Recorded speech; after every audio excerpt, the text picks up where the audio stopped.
Everyone, I am करण वर्मा और आज हम जानेंगे बुक कीपिंग वर्सेस अकाउंटिंग में डिफरेंस। तो बुक कीपिंग क्या होता है और अकाउंटिंग क्या होता है, आज हम इसमें डिफरेंस जानेंगे। बहुत इजीली मैं समझाऊंगा आपको। तो देख लेते हैं ये पैसे का आना और जाना, उसका रिकॉर्ड रखना और क्या कहलाता है, बुक कीपिंग कहलाता है। कि जहां भी बिजनेस के अंदर पैसा आ रहा है या फिर पैसा जा रहा है, उसका जो भी लेखा जोखा होता है वो किसी डायरी में किया जाता है। उस डायरी को क्या कहते हैं, बुक कीपिंग।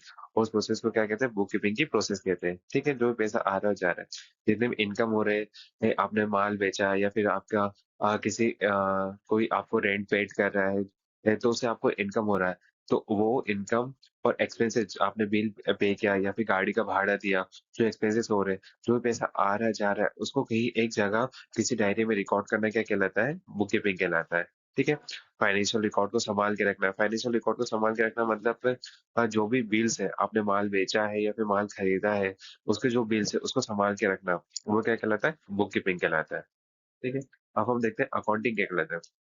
अकाउंटिंग किसे कहते हैं, तो फाइनेंशियल रिकॉर्ड को एनालाइज करना। फाइनेंशियल रिकॉर्ड को एनालाइज करना मतलब जो भी फाइनेंशियल आपने बुक कीपिंग के अंदर लिखा है, जो भी बिल्स है आपके पास, उसको एनालाइज करना, देखना, चेक करना कि आपके बिजनेस में प्रॉफिट हुआ है या फिर लॉस हुआ है।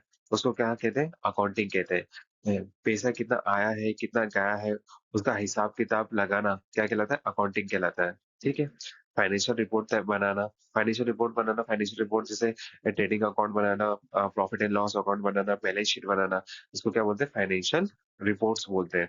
तो वो किसके अंदर आते हैं, अकाउंटिंग के अंदर आते हैं। ठीक है, एक एग्जांपल से समझ लेते हैं। सपोज आपका एक बिजनेस है, उस बिजनेस में आपने 100 रुपीज लगाए। ठीक है, वो क्या हो गया, कैपिटल।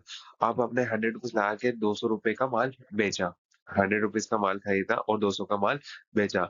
तो आपने क्या किया, ट्रांजेक्शन के, वो भी मनी के अंदर। तो जो ट्रांजेक्शन के उसको लिखने की प्रोसेस एक डायरी में आप लिखेंगे, उसको क्या कहेंगे, बुक कीपिंग की प्रोसेस। और जिस डायरी में लिखेंगे उसको बुक कीपिंग की डायरी ही बोलते हैं। ठीक है, अब उस डायरी में लिखने के बाद उस डायरी के बेस पे जो हम हिसाब किताब लगाएंगे कि हमने 100 रुपए का माल खरीदा, और 200 में माल बेचा, तो हमें प्रॉफिट कितना हुआ, 100 रुपए का। तो ये एनालाइज करना क्या कहलाता है, ये जानना क्या कहलाता है, अकाउंटिंग की प्रोसेस या फिर अकाउंटिंग कहलाते हैं।